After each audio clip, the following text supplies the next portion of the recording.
In front of me is Motorola Edge 50 Neo, and today I would like to show you how you can rename it.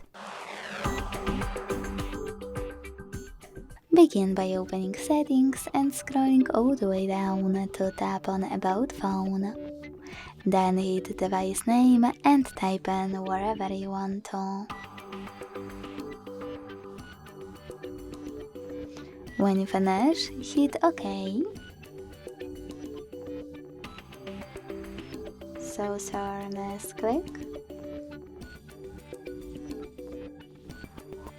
And then tap on OK in the second pop-up about visibility to save your changes. So when I do that, as you can see, name of my Motorola has changed. Thanks so much for watching. If you enjoyed this video, leave a like, comment and subscribe. Bye!